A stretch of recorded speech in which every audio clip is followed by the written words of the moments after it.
2013 was a very strange year in Yankee land. They had just missed the playoffs for the first time since 2008, and they set a team record for the most players used on the active roster for a single season, with 56 different players taking the field or stepping in the box for them that year alone. At the time, the typical baseball roster consisted of just 25 players, so needing more than double that to get through the season was a fairly impressive feat, which is shown by just how long that Yankees record stood, not even one season. How did all of this happen though? Well, injuries to some of your key players coming into the year, such as Alex Rodriguez, Derek Jeter, Mark Teixeira, and Curtis Granderson, certainly didn't help. Not to mention that this was the year that CC Sabathia really started to struggle before relearning his craft, so there goes your anchor in the rotation. Even the guys they brought in to supplement their injured guys got hurt. Kevin Youkilis and Travis Hafner being two of the funnier names that come to mind, and the lineups they ended up throwing out there were absolutely brutal, featuring some fan favorites such as Ichiro Suzuki, who played 150 games, Lyle Overbay with 142 games, Vernon Wells with 130 games, Chris Stewart with 109, and Jason Nix with 87. There were also plenty of other fun names sprinkled in there, like Eduardo Nunez. I think Mark Reynolds was on that team. Brendan Ryan might have also been on that team. Ben Francisco, and many, many, many more ridiculous names. However, believe it or not, this horrific 2013 team is not the main focus of our video today, but rather, it adds some necessary context. When working with the New York Yankees, be it as a player, manager, or executive, there is a unique, unspoken pressure to win and to be in contention every single year, mainly because of the franchise's storied past. This pressure has been mentioned a few times by GM Brian Cashman, so at the very least, it is a factor in the mind of the man running the team. After missing the playoffs in 2013, with that added pressure meant that change was coming to New York. A team that had to use that many players needed some stability, damn it, and Cashman and the Yankees were going to acquire it by any means necessary. They certainly had their work cut out for them, with some key bats hitting free agency in that same offseason. Robinson Cano, who had been a staple and fan favorite since 2005, and Curtis Granderson, who had 3 really underappreciated and great seasons with the team. Re-signing Cano was priority number 1, but him being a Jay-Z client meant that it wasn't going to be easy. So the Yankees started working all around. They brought back Derek Jeter on a 1-year deal to set up his retirement tour. They re-upped on the drill sergeant Girardi for a 4-year contract, solidifying his spot as one of the leaders of the club. And then they had to settle the catching situation, relying on Chris Stewart, Austin Romine, and Francisco Cervelli to be everyday players obviously wasn't working. So they went out and acquired the best catcher on the free agent market, Brian McCann, a lefty swinging veteran who hates pimping home runs. However, then something unexpected happens. On December 6th, 2013, Enrique Rojas of ESPN Deportes reported that Cano had agreed to a deal with the Seattle Mariners for 10 years and $240 million. The third largest deal in MLB history. Throughout their negotiation processes, the Yankees were hesitant to go over $180 million, and they let Cano know as much. But surely they never thought he would call their bluff and leave him hanging. I imagine the mood in the Yankees front office that day was just a whole mix of terrible things and feelings. And like any other bad breakup, the Yankees, they were going straight for that rebound. The very next day, the Yankees agreed to terms on a contract with Jacoby Ellsbury, former Boston All-Star center fielder, for 7 years at $153 million.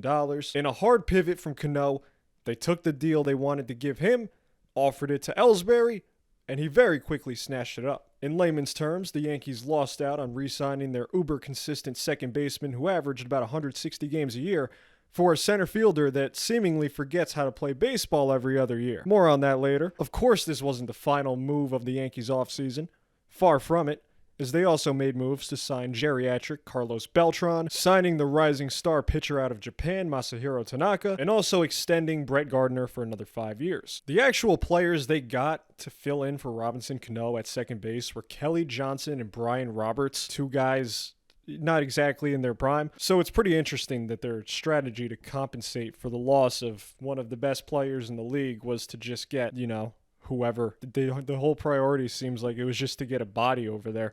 It seems like their strategy to compensate for the loss of one of the most consistent and available infielders was to sign more outfielders and injury-prone old infielders. On paper, they had Carlos Beltran, Alfonso Soriano, Brett Gardner, Jacoby Ellsbury, and Ichiro as their outfielders going into the season. And I know. It sounds great on paper, but believe it or not, it didn't really work out. I was just a young whippersnapper when the Yankees signed Jacoby Ellsbury, but I remember my initial reaction being something along the lines of, wow, that seems like a lot of money for him. But he was a pretty good athlete and defender, and miraculously hit 32 home runs in 2011. So I guess anything is possible with the short porch. The only issue is that besides 2011, the only year Ellsbury had an OPS plus over 100 was in his contract year of 2013, where the rest of his stats were very whelming. And also during the 33 games he played in 2007, he hit pretty good in those too. Surely the Yankees would figure out how to make him a consistent hitter with their near infinite resources and knowledge, so that was clearly nothing to worry about. The real value would come from Ellsbury's excellent defense. Right. In 2007 and 2009, Ellsbury spotted a negative D-WAR. In 2010 and 2012, it was near zero, but still positive. The only time he had a D-WAR over 1 during his time in Boston were during the 2008, 2011, and 2013 seasons. Damn contract year showing up again. Throughout his 7-year career in Boston, which encompassed his age 23 to 29 seasons, Ellsbury's yearly averages were 102 games played, 3.1 WAR, and a 0.6 defensive WAR. His OPS and OPS plus during that time were also 789 and 108 plus, respectively. Ellsbury's injury history before coming to the Yankees had also seemingly had to have raised some eyebrows too, you would think. He missed almost the entire 2010 season due to breaking 4 ribs in a collision with legendary Red Sox Adrian Beltre, and then tried to come back too early and got hurt again making a diving catch, breaking another rib. Then later on in that same season, he got hurt running into Tommy Hunter, who, if you don't know, is built like a shit brick house. And, he hurt his ribs again. In 2012, he only played 74 games after partially dislocating his shoulder, trying to break up a double play. And then in 2013, his walk year and his final year with Boston, things were going pretty smoothly for a while, until August 28th when he fouled the ball off his foot and suffered a compression fracture, which he then made worse by stealing a base trying to play through it. Although for this one, he did end up coming back, ahead of schedule. And he did play a pretty big part in the Red Sox winning the World Series that year. It's that walk-year power, baby. So, Mr. Ellsbury had a notable history of injuries and somewhat of a reputation for not being able to stay on the field. The handling of his injuries in 2010 was even kind of called out by Kevin Youkilis, questioning why he was away from the team for so long in Arizona and not in Fort Myers at their complex or not traveling with the team. Couple this with the fact that Ellsbury's actual numbers were good to average at best, and one has to wonder, why did they do this at all? Well, thanks to some top-tier reporting from Mr. Joel Sherman in the world-famous New York Post, we can get some insight into the Yankees' thought process at the time. After that rough 2013, they wanted to buy themselves back into contention. Initially, according to the aforementioned article by Sherman, the Yankees had their sights set on Carlos Beltran, but they wanted him on a 2-year deal, and he wanted 3. So the Yankees, figuring the Royals would go ahead and give him 3 years, shifted their attention elsewhere. Shin-Soo Choo and Jacoby Ellsbury. They liked both of these players and figured that getting one of these guys on a 7-year deal would be about as safe of a deal as getting Beltran on a 3-year one would be. When it comes to Choo, however, they were skeptical about his ability to hit left-handed pitching, and they didn't really like what his defense had to offer. With Ellsbury, they viewed him as a much better fit for a few reasons. One, they'd be stealing a player from the Red Sox. This was actually specifically mentioned in the article, so I would have to imagine it played some part into the team's decision, as brainless as it is. Trying to fuck over your rival really shouldn't be something crossing your mind when you're trying to build a winning team. I mean, I bet the Red Sox are real sad about that now, having lost Jacoby Ellsbury and not paid him for 7 years, you fucks. And the second reason is the Gardner-Ellsbury combo. The Yankees had a strong belief that combining the talents of both Brett Gardner and Jacoby Ellsbury at the top of the lineup would produce explosive results and lead to many runs scored by the speedy duo. On top of the offensive boost, the Yankees also love the fact that having these two in the outfield would effectively lock down center and left, which is pretty damn big. And the last reason that Sherman mentioned in the article as to why the Yankees preferred Ellsbury over Chu was due to the fact that Brett Gardner was scheduled to become a free agent after the following season, but this concern was almost immediately nullified about 2 months later because the Yankees extended Gardner for 4 more years and $52 million. So, yeah, we could just cross that off completely. But now the Yankees had their outfield perfectly calibrated. And even if Ellsbury's hitting wasn't great, his defensive prowess would surely make his colossal contract worth it, right? The only year that Ellsbury had a defensive WAR over 1.4 was 2013, in which it was 2. His contract year, go figure. And for the rest of his career, I'll read you the stats and you can make a determination for yourself whether it justifies $153 million. Ellsbury spotted a 1.4, 1.2, and 1.1 D-WAR, respectively, in 2011, 16, and 2008. He had a 0.5 in 2015, 0.4 in 2012, 0.2 in both 2010 and 2014, and then for his 2009, 2017, and 2007 seasons, this was down in the negatives. Now, generally speaking, these stats aren't too bad, and they're more than respectable for an MLB player. However, given the fact that a large part of your motivation for handing out the contract in the first place was Ellsbury's defensive ability, maybe you shouldn't be looking at outfielders on the wrong side of 30 with an injury history that'll make even the most experienced Munchausen individuals quake in their boots. The Yankees very quickly proceeded to say fuck it, and they made Ellsbury the 16th highest paid player based on average annual value in the entire league. Now, it could just be me, but signing a player who has dealt with injuries his entire career, relies heavily on speed and athleticism to be productive, and that has been wildly inconsistent at the plate his entire career for the 16th highest salary per year seems to be a bit questionable to me. But hey, what do I know? I'm sure it all worked out great.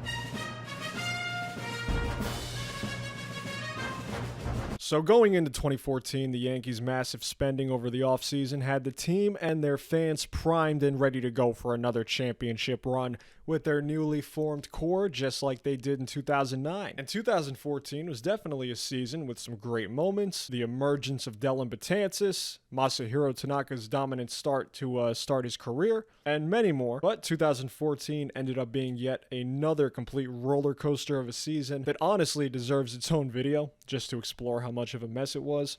And the Yankees ended up finishing one game worse than they did the year before. Now, believe it or not, all of this didn't really have much to do with Ellsbury's performance that year. He actually managed to play in 149 games, which is the third most he's ever done in a single season in his career, and he was actually pretty productive. He had a good season both at the plate and in the field, and overall I'd say it was a good year for him. Now, whether or not 3.6 WAR is worth $21 million is a completely different story, and the answer to me is probably not. But at the same time, most of the highest paid players during that year were probably making more than their performances warrant. But overall, Ellsbury was actually one of the bright spots on this weird team, so at least he had that going for him.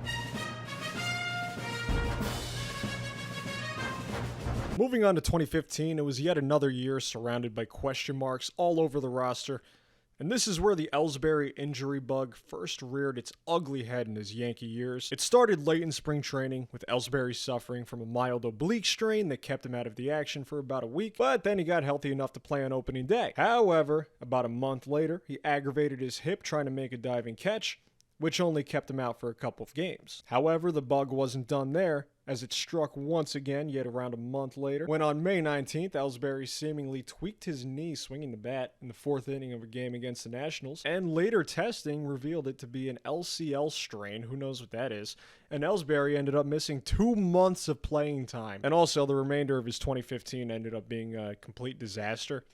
Before injuring his knee, he was actually off to a pretty good start, and this is highlighted in a very good article by Ben Diamond for Pinstripe Alley. Ellsbury really wasn't close to that same player after he returned that year. Seemingly forgot how to hit. His abilities on the base paths seemed to be getting worse as well. Things got so bad that Joe Girardi ended up benching him in the wild card game, opting to start journeyman outfielder Chris Young against Dallas Keuchel over the guy they just decided to give $21 million a year to less than 2 years ago. And yeah, sure, you could make the argument it's because of the lefty-lefty matchup, but then I'd say his hitting stats weren't that bad versus lefties to begin with. not nearly poor enough to bench one of your highest paid players for a fourth outfielder. He might have less power versus lefties, but other than that, he's actually been pretty solid versus them if we're talking in terms of batting average. You may also make the argument that he was benched due to injury, which I would say no, that's just false. The team repeatedly insisted he was fine and healthy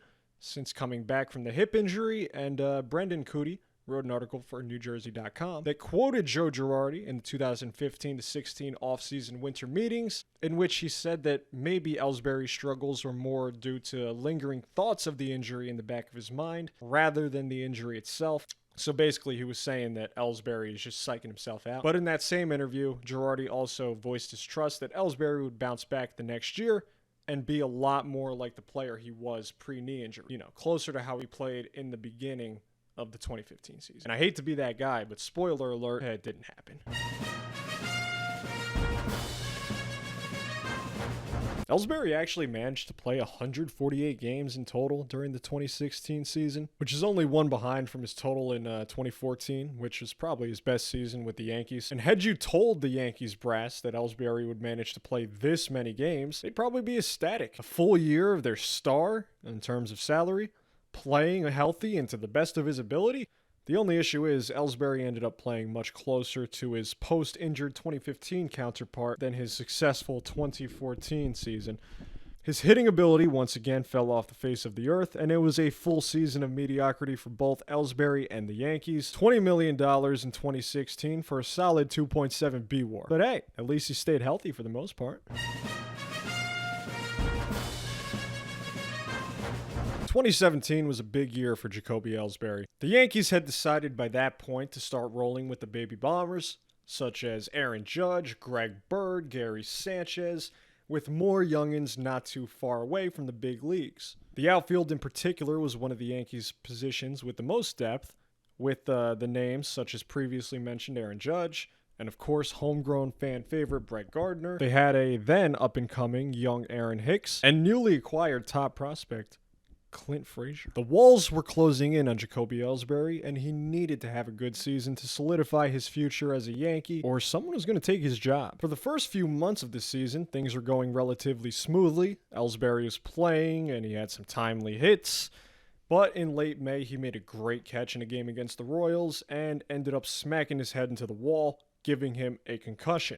Aaron Hicks then proceeded to take his job, announced by Joe Girardi like 2 weeks after Ellsbury got hurt, which is a ringing endorsement for a guy with 4 years left on his contract and also $82 million left. It's not what you want. However, luckily for Ellsbury, Hicks is also made of glass and managed to land on the disabled list the very same day Ellsbury came back, which got him some more playing time. That didn't last very long, as the team called up Clint Frazier a month later.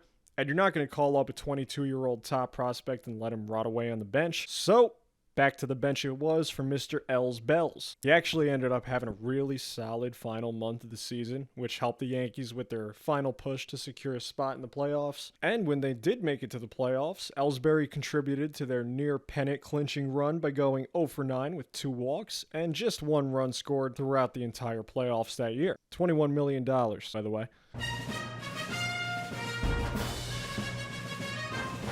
Remember that logjam of outfielders I mentioned not too long ago, where Ellsbury was kind of the 5th string guy who was already on his way out? Great.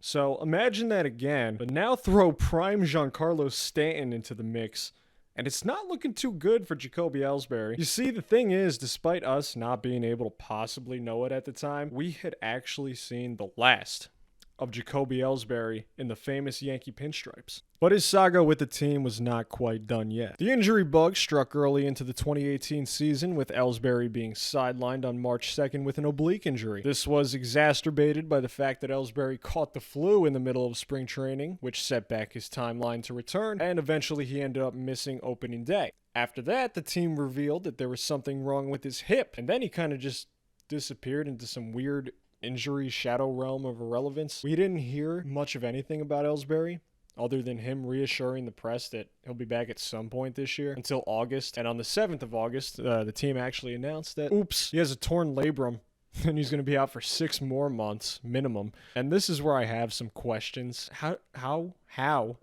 did it take so long to find out what was going on with this guy's hip?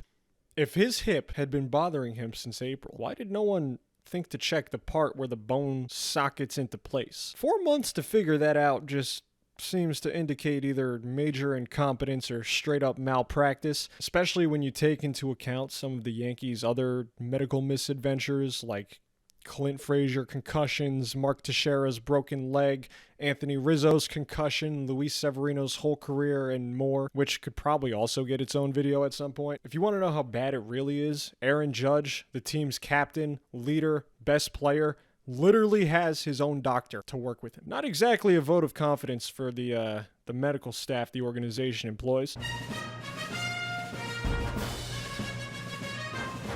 Believe it or not, Ellsbury was expected to be ready for spring training in 2019, but if you've been listening at all, you know that's not what happened. While healing up and rehabbing his hip surgery, Ellsbury had a flare-up of plantar fasciitis, which set back his rehab quite a bit, and he ended up once again disappearing into the injury shadow realm for the entire season. And the team did absolutely fine without him in both 2018 and 2019, winning 100 games or more in both of those years.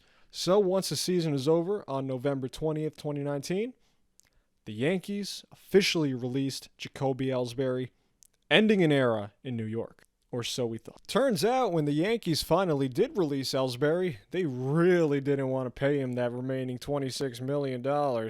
So they said that he used an outside facility without the team's permission, and thus, they didn't know him shit. This was, of course, challenged by Ellsbury and the MLB Players Association, and we learned, actually, in early 2022, that the two sides came to some sort of settlement and agreement, and that was that. Unfortunately, we don't know a whole lot about the situation because being settled before going to any hearings, it tends to do that. They just wipe it all under the rug, and, maybe someone will write a book about it one day. But what we do know is the agreement was low enough that the Yankees didn't get hit with any more salary tax penalties for 2020. Regardless of the outcome and regardless of really the motivation behind this move, whether it's warranted or not, to try and withhold the funds from Ellsbury, it really is kind of a bad look for the organization and was kind of the cherry on top of the shit sandwich that was Jacoby Ellsbury's Yankees career. And doing stuff like this, when you have a bad contract that doesn't work out the way you want it to,